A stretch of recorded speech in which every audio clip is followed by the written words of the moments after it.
lot of people ask us everywhere we go if we're really brothers. I ain't lying this time. We're actually twins. When Daddy seen us laying there little babies the first time, Daddy said, you might ought to think about drowning that ugly one. That's how come he learned to swim before I did. First time Daddy picked him up and looked at him, said he went, "Ooh, Lord, he's got my smile." Mama said, you need to turn him over.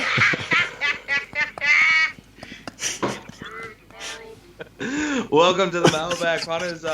Big, huge weekend of racing.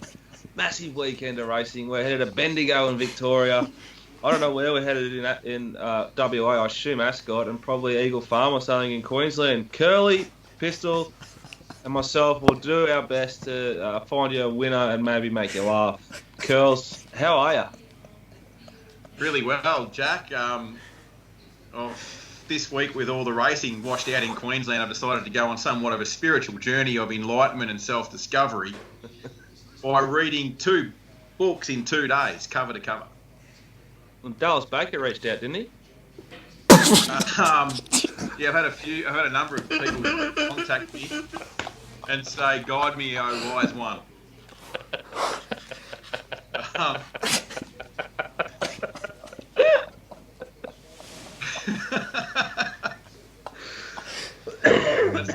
Outstanding from you, Jack. Pistol, still just waiting to venture yourself back. The brain sort of the chemicals are back in alignment and getting ready to head over to Perth to do your best to damage them again. We see you leave for Perth this afternoon or early tomorrow. We've got Mounting Yard Mail partners live from Ascot. How many meetings will you cover, Mounting Yard Mail? No idea. As many as I can. Get on board. Support the great man. He was airborne yesterday. Beautiful, beautiful work. Oh, stiff too not to land that monstrous thing in the last. It was thereabouts, just to the sort of last 50 metres, and the thing that sat behind us got us. You're flying, and you're literally flying home. Excited? If I say no, that would be truthful. If I say yes, that would be very pleasing to my family and friends. So yes. If you see Peter on the plane, make sure you reach out and go and have a chat to him. He's a very, very social guy. Curl's been a big week in racing, more so off the track because there hasn't been anything happening on it. Chris Muntz, the Munstie. Talk me through it. Yes, Talk the punter through it. So Muncie's in a bit of strife. He pled guilty to a race day treatment charge where he's needled Lady Bramos on race morning and copped 3 months.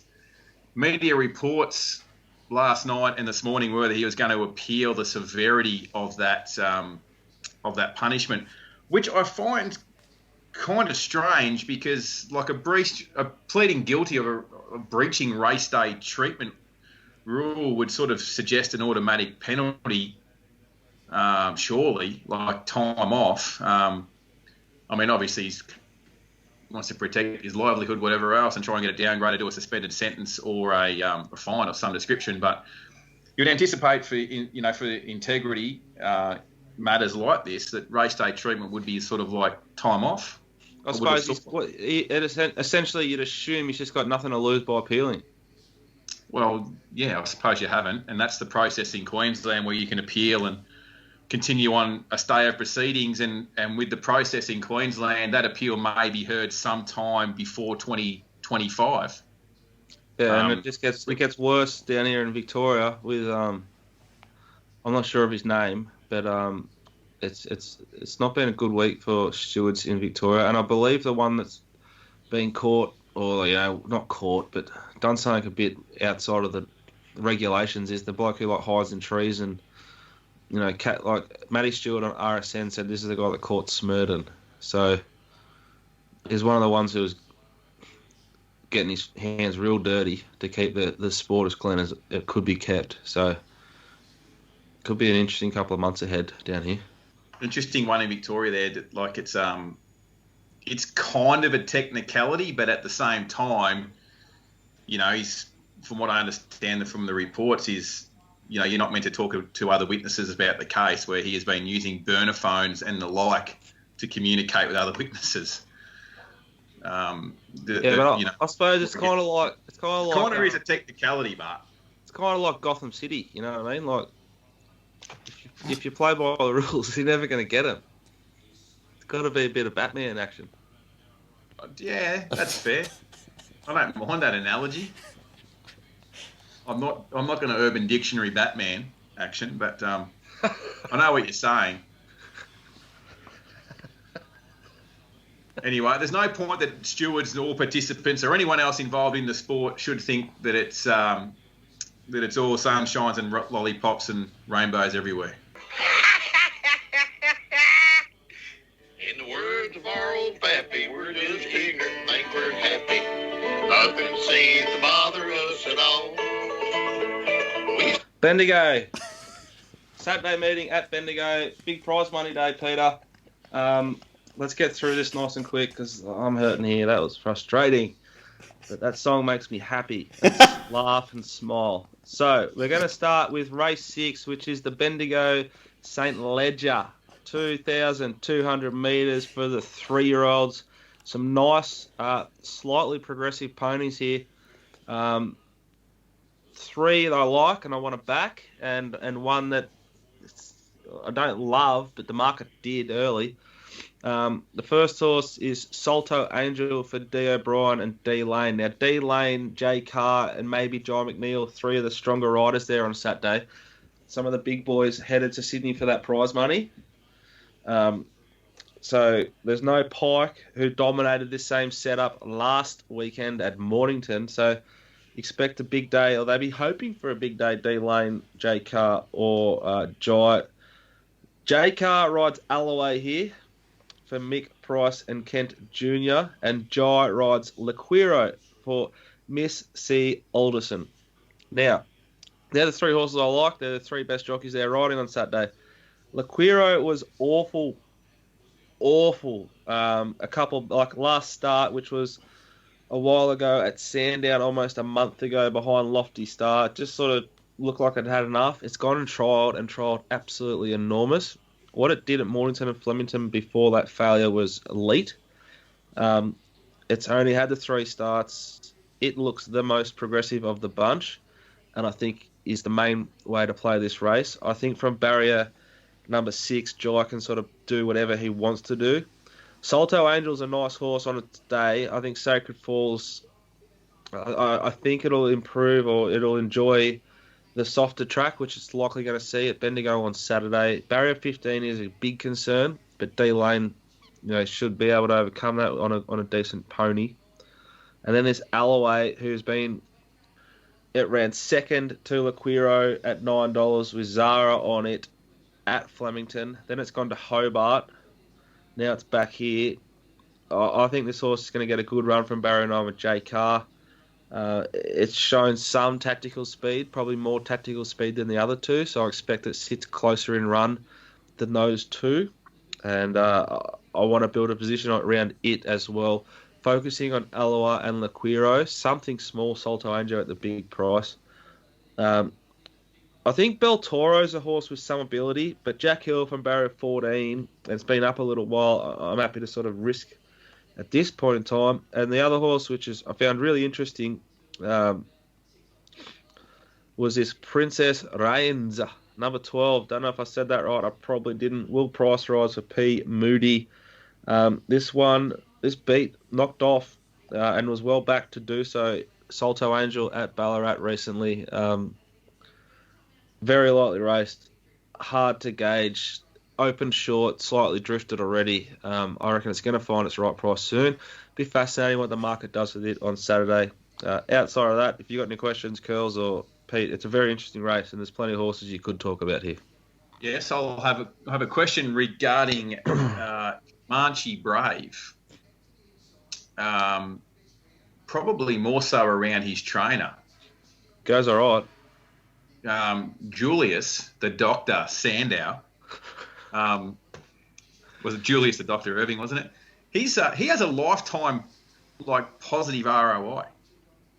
Yeah, I think it's constantly under appreciated, and I think don't quote me on this. Do your own research here, but I think and doesn't really affect me, so I don't know. But I think he might work pretty closely with Mick Kent, Senior. Okay, well, he's trained like 10 winners in his last 50. He's like double figures positive ROI, and yeah, I just didn't know whether just going on trainer stats and who's in form this bloke is. What is his horse any hope? I'd say no, but will put itself into the race. Is drawn really well. Yeah, it was next to Grand Slam and dropped at Moonee Valley, but that was a pretty decent race.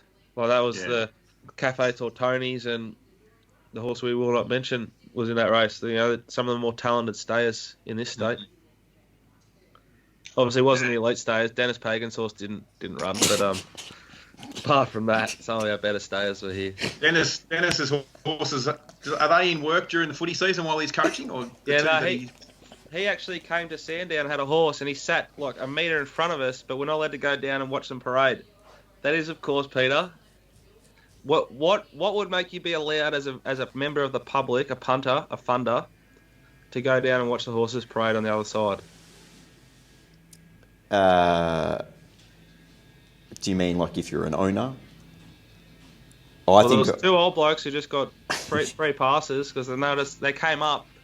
If you got through to that side, you'd keep your head down and sort of hide. You know, I'm going to go have a bet. I'm going to have a bet. He came up looking for the tote. Yeah, they didn't have laptops. That was the big difference, wasn't it? That's what it is. If you have a laptop.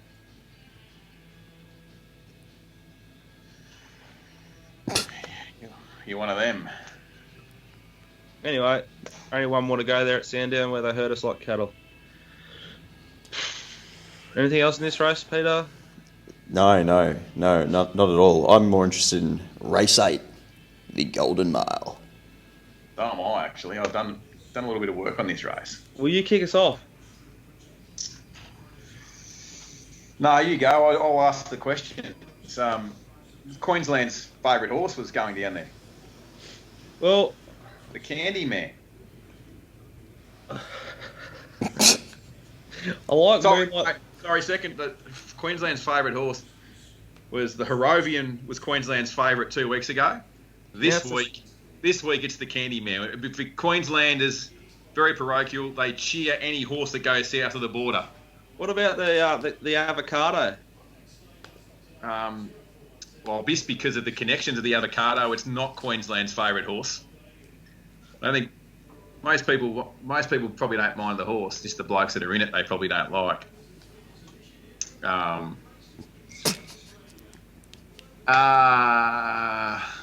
Anyway, back to Bendigo. I'm interested in your opinion on the Candy Man. Can't win. And also on Ironclad, the 14. Cheering it for one of the blokes with the most vicious slices in golf, Matt Barker. Hopefully this horse goes a lot straighter than his fucking ball flight. But very, very good on debut. Hasn't run a big time, but on the up and with the right stable in the right silks to continue to improve the further it gets. Cannot knock anything it's done so far. Drawn to get a really good run there from 5. I was actually out with Barker recently, and he said he just pestered Jay Carr at a function until she agreed to ride this horse. So, well done to him for getting Jay Carr to ride. No doubt, heavily influenced by living with Peter and his obsession with her. Hope that translates. I can tell you something to back that up. There's absolutely no shock that she relented because he is a gold medalist at being a pest. Oh yeah. Once he gets there, once he starts, it doesn't stop. There's no stop. Should see him on a golf course. Anyway, what do I like here? I thought all too Hoying. Fresh. If you can get a massive price. This horse is like just a trier.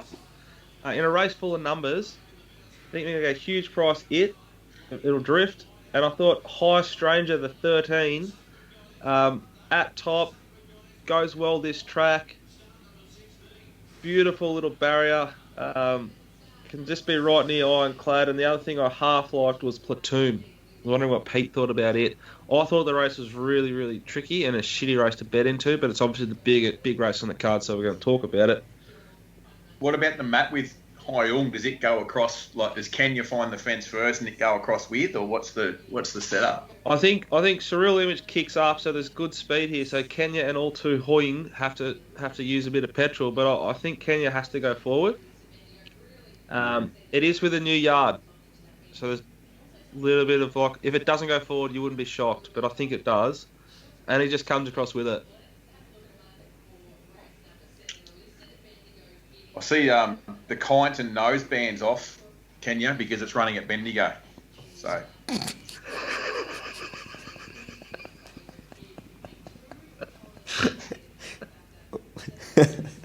Sorry, I had that in. Just made me laugh. Oh. Anything the Moroni horse?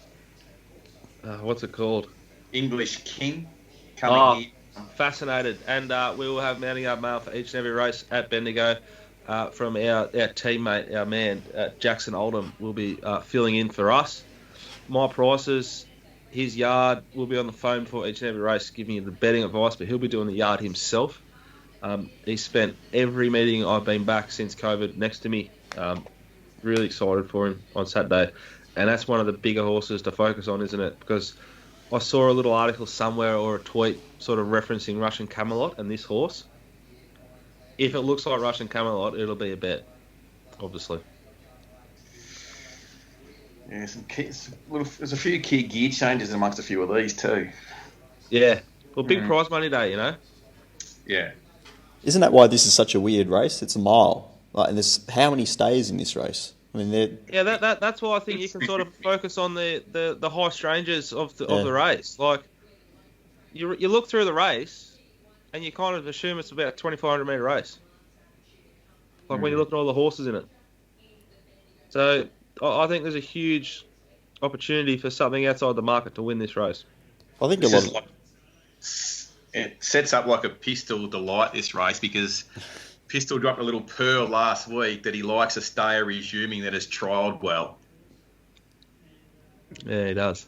He dropped that pearl last week on the show. Yeah, there's a few more little, shall we say, you need a decent oyster to produce a good pearl, and that pearl requires a really good oyster, if that makes sense. There's a few little bits that you need to shine up to get going there. Otherwise, you just end up with something that tastes and looks disgusting. Well, I'll tell you what might taste and look disgusting is number 3, Skyward. This is a great sort of tester for Australian trainers who can send an import backwards. This is his first proper preparation for Bussin and Young. It came over and was pretty well backed and right in the market to win the Geelong Cup, and then went to the McKinnon Stakes and was gapped by Arcadia Queen. Now it's freshened up into this. It's an exciting narrative to this race. There's lots of narrative around this race. Just don't think it's actually that good a betting race. Yeah. I think the track play is going to be key here as well. You mentioned Platoon earlier. It's going to be much better suited back at a mile. A lot of these aren't really milers, but where does it get to and run? Same can be said for Rock. Agree High Stranger. We've sort of followed that the last couple of starts with Pike on board. I can't go past... I mean, Ironclad's done nothing wrong. It just needs to reproduce the thing that it's done. Every start so far this prep, those Morphettville figures are pretty good. Yep. It's been like going right through the line. The horse has been feeling really well, and as long as he travels all right, he's still okay. Come Bendigo Day, I think he starts shorter than this. And I can confirm that we will have a weatherman out there too on Saturday morning, and we'll get another weather update from the Sots Trots. How's the I'd love to see this Ironclad here off a good tempo, a strong 1600, which I think he'll get. I think he's got heaps to give. I think figures that he's tossed up could double quite easily. I'm 100% with you. Yeah. What price do you think it starts? I think he starts closer to $3. Favourite? Yeah. Yeah, I agree. As long as there's not something funky happening with the track. I mean, he just masturbates. He's been jumping well. He can put himself into the first four. Like you said, he just masturbates. Oh. I didn't hear that either. Well, it cut out for me just when you said Master Bates. Oh, well, he's a gelding anyway, so he won't have to worry about that. Oh. Anyway. He's $4, and he's $4, and like you say, like depending on the variable there is Bendigo the track. You know what happens, how it plays, weather. I think however the track plays, Rock's going to get out just because of that map. Yep. It's an awful barrier. Like it's just no good for that horse. I think All Too Hoying gets out and can be nibbled. I think I reckon Gaelic Chieftain could start 200s to fair, and you need to have just a click on it. What price the Candyman start? It's actually like $14, $15. 30s. Like really interested to see what the market does with Ironclad and especially English King. Because sometimes these imports, like they just hemorrhage late, like it's an enormous go. So this Ironclad's a really exciting import, but maybe English King's a superior import, and the people who know. I'll just point out Will Clark in the last 50 starts, 15 winners. 15 winners out of 50, and he's had another 10 run second or third.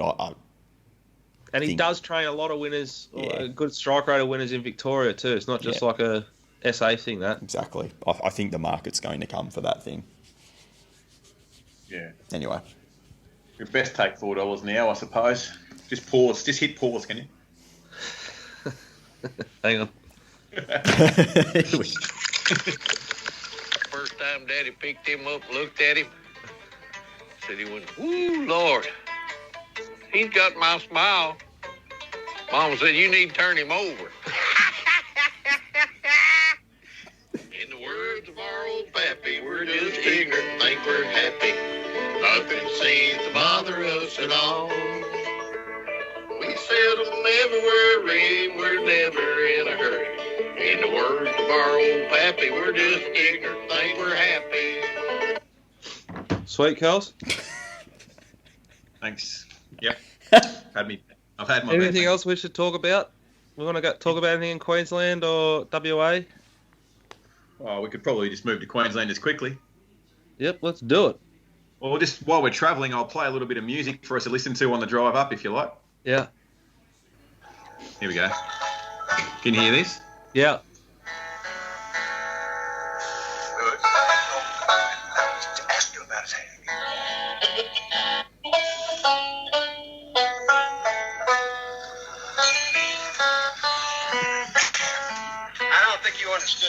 God, I haven't set this up very well, have I? Anyway, cut that out. Hang on. We're not cutting anything. Except that. G'day, punters, and welcome to the Queensland preview.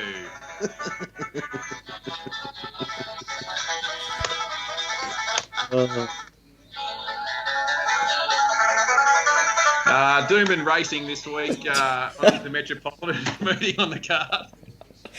You're not going to make anyone squeal like a pig, are you? That's a Queensland thing too, I believe. Isn't it a Queensland state of origin move? Didn't it? No, a cricketer. Queensland cricketer was going to... Hompire. Making him squeal like a pig. Sit on his chest and squeeze his guts out his ass or something.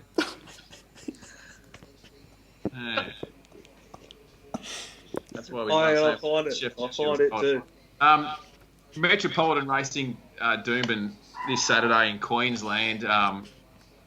It's a difficult, well, not difficult. You approach meetings the best way you think you should, and this is like 2 weeks since that Gold Coast Saturday meeting for Jewel Day, which the track was basically like running on a fountain of Gorilla Grip super glue. It's like it was horrible. Some horses didn't handle it, some did. So I've just completely penned all form out of that meeting. And then which leaves me with horses that have had some Eagle Farm runs, which is going to be a completely different proposition. We know the Eagle Farm track profile, which is has its fair share of conjecture around it. So we're going to see a few of these horses that are going to be on a like really heavy track Doomben, depending on what the weather does, but it's really heavy now and totally different proposition to what what might have been. So the trick here is going to be looking a little bit deeper and finding those horses that are going to be suited to the conditions and be very forgiving of the ones that have failed at either Eagle Farm or that Gold Coast meeting. So I think my play at this stage, if the track stays in the heavy range, I'm going to be looking to play small and wide on horses that the market's been harsh on, that I'm going to be prepared to forgive them for Gold Coast and or Eagle Farm failures, and dig right back through form to find the horses that have performed pretty well this track and the setup of Saturday's conditions. And I think that's going to be the best play, and try and stay clear of betting up on the obvious here, and stay out wide just because of all those factors that I've mentioned there. So you're looking for horses that weren't suited last start that might be suited going forward this start that the market might have missed. Absolutely. I like it. Absolutely. Small and wide will be the play. I haven't done honestly haven't done a hell of a lot, to be sort of tipping into a few things. There's one horse in particular that I probably could mention. I just got to remember what race it's in, actually.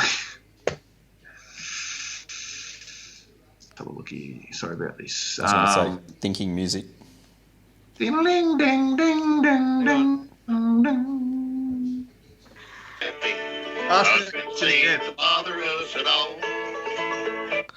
That's what we're going to edit out with every time we say something inappropriate on today's show. In race 5, we get to see the return to Queensland of Vanna Girl, who was a really good horse to us over the last Brisbane Carnival and went south and sort of gets back here on back to the home state that she resumes. Has been sort of saved off that gluey track at the coast for this week. We'll field that. We see a couple of David Van Dyke runners on the card with either the first up or the 28 plus day setups, which we know and love. And race 6 was another race that interests me. There's a couple of horses in form, sort of all colliding here, and there's one there that were on big last start that disappointed and sort of attributed to me being one step closer to the mental hospital is The Move. Fucking hell. The Move. Not again. Yeah, look, it's there. It's got Jay Byrne on this time, but it's got gate 11 and it's got the blinkers again after resuming with blinkers off after a couple of quiet trials, to get it to settle. And it settled really well last start. So well, in fact, that it got beat 5 lengths because it settled about 15 off him. So we settled beautifully, but we'll see what's left in the field, and we'll see how the track's playing by that time of the day. But that's a horse of interest because I think it's got stacks. I think it's got enough ability, but it's just a matter of whether I want to go back to that dark place. Okay. Very good. That's Queensland. That's been Bendigo. Mounting Yard Mail from Mascot. I'll be doing my best work there on track, I'm sure. Outside of that, we've got the Pope. And we got the Logical One and the Mug, dishing up the best in the sporting world. What about the Popes? The Pope's going at 31% profit on turnover, punters. That's enormous information. Astute. We're already on at good overs again heading into this weekend. It's cheap as chips. It makes rugby league watchable. And the same goes for the AFL stuff. Support the content so we can keep this ship rolling along. You'd have to give him the hog pile, guys. Mate, you keep that shit up, we're going to squash the guts out your ass. I lost it.